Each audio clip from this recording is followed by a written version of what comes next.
جی دوستوں، میں ہوں عبدالباسط اور آپ دیکھ رہے ہیں کلائڈوسکوپ۔ جس طرح بھارت میں ایک لہر چل پڑی ہے ناموں کی تبدیلی کی کہ ناموں کو تبدیل کیا جا رہا ہے اب اتر پردیش میں، کیونکہ اگلے سال کے اوائل کے شروع میں انتخابات بھی ہو رہے ہیں۔ تو میں سن رہا تھا کہ جو ان کے چیف منسٹر ہیں یوگی آدتیہ ناتھ، وہ اعظم گڑھ کا نام بھی چینج کرنا چاہتے ہیں۔ تو جو بھی مسلمانوں کے یا مغل دور کے یا اس سے پہلے کی بھی جو نام ہیں ان کو اب تبدیل کیا جا رہا ہے۔ تو مجھے یہ خطرہ لاحق ہو گیا کہ کہیں جو حیدرآباد ہاؤس ہے نیو دہلی میں، اس کا بھی نام کہیں تبدیل نہ کر دیا جائے، کیونکہ حیدرآباد ہاؤس جو ہے وہ کوئی عام سی جگہ بھی نہیں ہے، وہ بڑی ایک امپورٹنٹ جگہ ہے اور اس کی ایک تاریخ بھی ہے۔ حیدرآباد ہاؤس، جیسا کہ آپ جانتے ہوں گے، اس کی تعمیر 1926 میں شروع ہوئی اور تقریباً 2-3 سال کے عرصے میں مکمل ہوا یہ حیدرآباد ہاؤس۔ اور یہ بنیادی طور پہ جو حیدرآباد نظام، جو آخری نظام تھے حیدرآباد کے نواب، آپ کہہ لیجئے میر عثمان علی خان، انہوں نے تیار کیا تھا اپنا ریزیڈنس دہلی میں۔ تو اور ہم یہ بھی جانتے ہیں کہ حیدرآباد ہاؤس جو ہے وہ اسٹیٹ گیسٹ ہاؤس ہے، جو باہر سے سربراہان مملکت یا حکومت آتے ہیں ان کو وہاں ٹھہرایا بھی جاتا ہے۔ مذاکرات بھی، جو ملاقاتیں ہیں وہ بھی وہیں پہ ہوتی ہیں، بلکہ جو ہمارے وزیر اعظم، میں چونکہ اس زمانے میں نیو دہلی میں ہی تھا، تو ہمارے جو سابق وزیر اعظم ہیں نواز شریف، جب وہ تشریف لائے تو اسی حیدرآباد ہاؤس میں ہی ملاقات ہوئی تھی۔ اور مجھے بھی ایک لحاظ سے کہنا چاہیے کہ جب میرا فیئر ویل لنچ کیا گیا تھا، جو کہ ہوسٹ کیا تھا اس وقت فارن سیکرٹری اور آج کل کے minister for external affairs doctor Subramanian Jaishankar نے، تو میرا وہ فیئر ویل لنچ بھی حیدرآباد ہاؤس ہی میں ہوا تھا۔ تو بڑی خوبصورت عمارت، بڑی زبردست مزین نقش و نگار سے اور بڑی اہمیت کی حامل۔ تو اب کہیں ایسا نہ ہو، کیونکہ حیدرآباد تو یاد دلاتا ہے اس دور کی جب Hyderabad as a princely state سب سے امیر ترین، تقریباً 560 اگر پرنسلی اسٹیٹ تھیں بر صغیر میں، تو حیدرآباد جو پرنسلی اسٹیٹ تھی وہ سب سے امیر ترین اسٹیٹ تھی۔ اور اگر آپ دیکھیے تو 1947 میں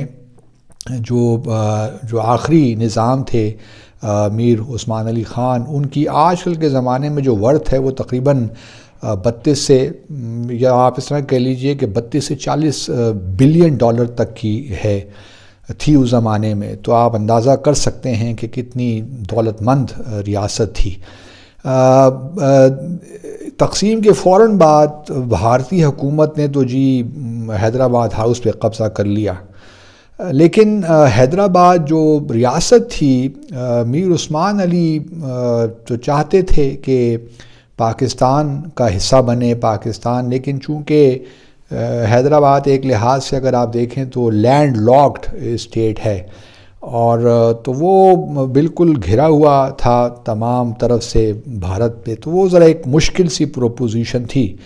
لیکن پھر ہم یہ بھی جانتے ہیں کہ تقریباً میرا خیال میں 29 نومبر 1947 میں بھارت اور حیدرآباد جو پرنسلی اسٹیٹ تھی، انہوں نے وہاں اپنے ایک اسٹینڈ اسٹل ایگریمنٹ کیا ہے، اور وہ 1 سال کے لیے ویلڈ تھا۔ اسی دوران بہت سی کورسپونڈنس بھی ہم دیکھتے ہیں ہوئی قائد اعظم محمد علی جناح کے درمیان اور میر عثمان علی خان کے درمیان بھی، اور قائد اعظم رحمۃ اللہ علیہ نے بہت سی تجاویز ہی پیش کیں۔ لیکن دوسری طرف سے ہم یہ بھی جانتے ہیں کہ بی پی مینن جو اس وقت سیکرٹری تھے منسٹری آف اسٹیٹس میں، ان کا اور ولبھ بھائی پٹیل وغیرہ کا بڑا امپورٹنٹ رول تھا۔ اس قسم کی جو ریاستیں تھیں، جن کے رولرز جو ہیں وہ مسلمان تھے، جوناگڑھ بھی اس میں شامل ہے، اور جو پاپولیشن ہے وہ بہرحال اوور ویلمنگلی جو ہے وہ ہندو تھی۔ حیدرآباد کا بھی حال تھا، چونکہ تقریباً 90% جو آبادی تھی وہ ہندوؤں پہ مشتمل تھی، مسلمانوں کی تعداد کم تھی۔ بہرحال نواب جو تھے یا رولر جو تھے، نظام، وہ مسلمان تھے۔ تو ایک معاہدہ ہوا بھارت اور پرنسلی اسٹیٹ کے درمیان، لیکن بہرحال اس 1 سال پورا بھی نہیں ہوا، اور 14 ستمبر 1948 کو بھارت نے اپنی ملٹری وہاں بھیجی اور آکوپائی کر لیا. تو بھارت کا یہ بہرحال ایک مزاج تو ہے کہ جس طرح مقبوضہ جموں اور کشمیر میں یا کشمیر میں ہوا، اور جو اب وہ کہتے ہیں کہ انسٹرومنٹ آف ایکسیشن ہوا، سب بہرحال اس میں بہت سی کنٹروورسیز ہیں. تو حیدرآباد ہاؤس جو ہے، میں یہ بتانا چاہتا ہوں کہ اس کا نام بھی کہیں تبدیل نہ کر دیں، کچھ اور ہی نہ رکھ دیں، کیونکہ حیدرآباد بہرحال ایک مسلمانوں کی تاریخ جو ہے بر صغیر میں، اس کے ساتھ اس کی جو ہے ایک تعلق ہے. تو اس تعلق کو بھی، چونکہ وہ اسٹیٹ گیسٹ ہاؤس ہے نیو دہلی میں،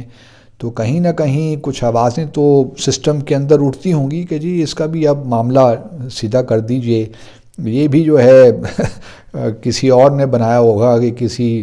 لارڈ رام کی شاید یہ بھی جائے پیدائش ہو، تو یہ بھی ہو سکتا ہے، کچھ نہیں معلوم کہ کیا ہو جائے. کیونکہ اگلا اب ہم دیکھ رہے ہیں گرگرم جو ہے ہریانہ کا، جو پہلے گرگاؤں ہوتا تھا، اس شہر میں، جو کہ ایک بڑا کاسموپولیٹن سٹی ہے، مجھے بھی ہریانہ کا شہر ہے اور بالکل دہلی سے متصل ہے، تو کئی بار وہاں جانے کا اتفاق ہوا. تو وہاں مسلمانوں کو بڑی دقت پیش آ رہی ہے کہ وہ، کیونکہ مساجد کم ہیں، مسلمان تقریباً 2 ملین کے قریب ہیں، تو وہ ان کو خاص طور پہ جمعے کی نماز پڑھنے کے لیے بہت دقت ہوتی ہے. تو وہ کچھ اوپن ایریاز میں نماز پڑھ لیتے ہیں. آپ پچھلے جمعے بلکہ کل جو گزشتہ روز 10 دسمبر 2021 کو، بلکہ گڑگاؤں میں ایک جہاں پہ مسلمان ٹریڈیشنلی اور یہ اجازت کے ساتھ، جو لوکل گورنمنٹ ان کو اجازت سے وہ جمعے کی نماز پڑھتے ہیں ان اوپن ایریاز میں، لیکن پچھلے کچھ مہینوں سے ہم دیکھ رہے ہیں کہ وہاں ہندو آ جاتے ہیں اور وہ ان کو نماز نہیں پڑھنے دیتے اوپن ایریاز. ان کا کہنا یہ ہے کہ نماز بالکل پڑھیں مسلمان، لیکن اپنی مساجد میں پڑھیں. مساجد بہت کم ہیں، آبادی زیادہ ہے، تو جمعے کے روز خاص طور پہ